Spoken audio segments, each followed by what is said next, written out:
We're a nation that loves bacon. As a matter of fact, these days we can find bacon in everything from ice cream and donuts to Band-Aids and even lip balm. Can you imagine kissing those lips? To celebrate the divine swine, we've come up with a warm bacon dressing that'll add excitement to anything from a simple salad and cooked veggies to grilled chicken or fish. So let's get started. We begin by dicing a pound of bacon and cooking it until it's nice and crispy. As for the type of bacon, you can use just about anything, from whatever's on sale to hickory, applewood, peppered, or even maple glazed. Then we add some apple cider vinegar,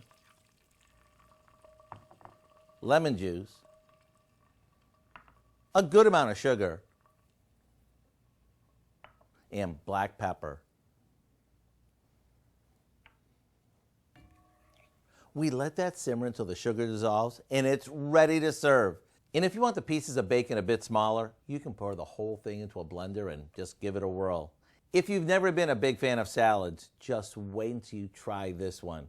With its warm, smoky, sweet and sour dressing, it's a real game changer.